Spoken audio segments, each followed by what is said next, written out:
Radhe Radhe everyone, কেমন আছো তোমরা? আজ হচ্ছে আমাদের বৃন্দাবনের সেকেন্ড ডে, আর এই দিনটা ছিল 5th of April।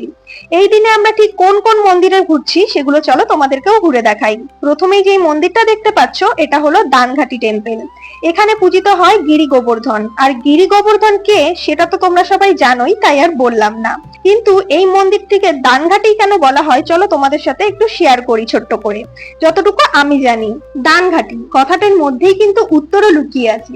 দান মানে কর, যেটাকে বোঝায় কোনো কিছু দিচ্ছি আমরা, এরকম কিছু। আর ঘাটি কথার মানে হচ্ছে কেন্দ্র বা পথ বলতে পারো। দুটো মিলিয়ে কর আদায়ের কেন্দ্রস্থল। পৌরাণিক কাহিনী অনুসারে ভগবান শ্রীকৃষ্ণ তার সখাদের সঙ্গে এখানে বসেই কিন্তু কর আদায় করতেন। মানে রাধারানী বা তার গোপীরা যখন এখান থেকে দুধ, ঘি, মাখন নিয়ে যেতেন, তখন এখানে বসেই তারা কিন্তু সেই জিনিসটা উসুল করতেন।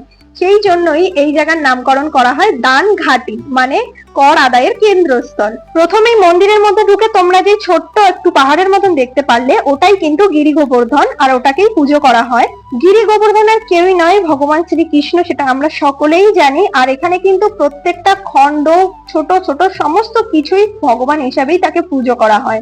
আর গিরি গোবর্ধনকে আমরা কেন পুজো করে থাকি সেটাও কিন্তু আমরা সকলেই জানি, তাই আমি সেই বিষয়েও বিশেষ করে কিছু বললাম না। গিরি গোবর্ধনের দর্শন করে তার পাশ থেকেই সিঁড়ি উঠে যাচ্ছে ওপরে, আর সেখানে আছে আরো অনেক মূর্তি, সেখানেও গিরি গোবর্ধনই আছে।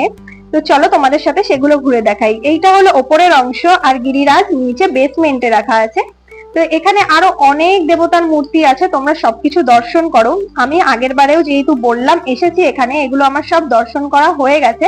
কিন্তু যতবারই এখানে আসি না কেন, প্রত্যেক বাড়ি যেন নতুন রকম লাগে, নতুন রকমের এক্সাইটমেন্ট কাজ করে, যেন পুরনো কিছুই মনে হয় না, সবই নতুন রকম লাগে। তো এটা আমার কিন্তু দ্বিতীয়বার ছিল। আবারও ইচ্ছা আছে দর্শন করতে যাওয়ার, আমি অলরেডি বাড়িতে চলে এসেছি। তোমরা এখানে যতটা ভিড় দেখতে পাচ্ছ, এর থেকেও নাকি দ্বিগুণ ভিড় হয় এখানকার লোকেরা সেটা বলে, মানে ব্রজবাসীরা সেটাই বলে। আমি আগের বছর যখন গেছিলাম, মানে 2 বছর আগে যখন গেছিলাম, তখনও বলেছিল এটা কিন্তু সিজন না, মানে ওটা অফ সিজন নাকি, তাও এত লোক। আর এই বছরও যখন গেছি, এটা আমার মনে হয়েছে গরমের সময় লোক থাকবে না, বাট গিয়ে এত ভিড় দেখতে পাই, আমার মনে হয় না যে এটা কোনো সিজন বা অফ সিজন, কিছুই মনে হয় না। মনে হয় যেন পুরো বছরই এখানটা এরকম ভিড় থাকে। কিন্তু এখানকার লোকেদের কাছে এটা নাকি অফ সিজন। ভগবানের কাছে যাওয়ার জন্য কোনো সিজন লাগে না, আমার সেটাই মনে হয়। আর এখানে আসলে সেটাই বারবার প্রমাণিত হয়। তো তোমাদের সাথে কথা বলতে বলতে দেখো আমি পুরোটা তোমাদেরকে ঘুরিয়ে দেখালাম, কোথায় কি আছে না আছে সমস্তটাই ঘুরে দেখানোর চেষ্টা করেছি আমি। এবার তোমাদের মনে প্রশ্ন উঠতে পারে যে আমি কি শুধু ভিডিওই বানিয়ে গেছি, আর কি কোনো আমার কাজ নেই? আসলে না, প্রথমেই ঢুকে আমার পুজো দেওয়া হয়ে গেছে, আর আমি পুরোটা ভালোভাবে দর্শন করে নেওয়ার পরেই তোমাদের সাথে ভিডিওটা শেয়ার করছি আবার শুরু থেকে, যাতে তোমাদের বুঝতে সুবিধা হয়। সেই অর্থেই আমি আবার প্রথম থেকে সবকিছু শুরু করেছি। আগে কিন্তু আমার সমস্ত কিছু দর্শন করা হয়ে গিয়েছিল। তো চলো, এখানে আমরা অনেকক্ষণ বসে আছি, এখন উঠবো, কারণ আরো অনেক মন্দির আছে, সেগুলো আমি দর্শন করব, তোমাদেরকেও দর্শন করাবো। তো চলো।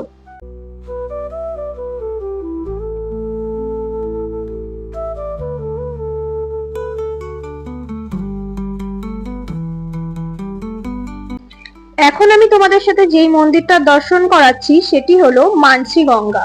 এই মন্দিরটার কথা তোমরা অনেকেই হয়তো শুনে থাকবে না, কারণ বৃন্দাবনে আসলে আমরা কোনো রকম রিসার্চ ছাড়াই আসি। আর এসে যেই মন্দিরগুলো আমরা দর্শন করি সেগুলো কিন্তু এখানকার গাড়ির ড্রাইভার যেখানে যেখানে নিয়ে যায় তাদেরই মাধ্যমে। আর তারা কিন্তু সাধারণত এই মন্দিরটার কথা কখনোই বলে না।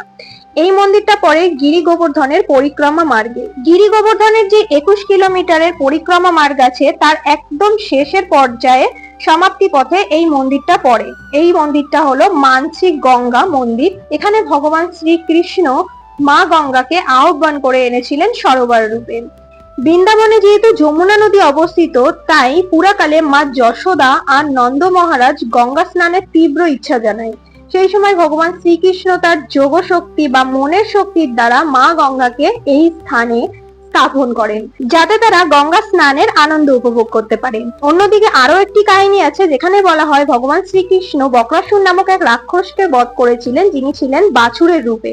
ভগবান শ্রীকৃষ্ণের হাতে যাতে গোহত্যার পাপ না লাগে, সেই জন্যই তিনি গঙ্গাকে এখানে আহ্বান করেন আর তাতে স্নানও করেন। কিন্তু আমাদের আর এখানে স্নান করা হয়নি, যেহেতু আমরা স্নান করেই এসেছিলাম, তাই একটু জল ছিটিয়ে নিয়েছিলাম আর একটু জলও ভরে নিয়ে এসেছি বাড়িতে।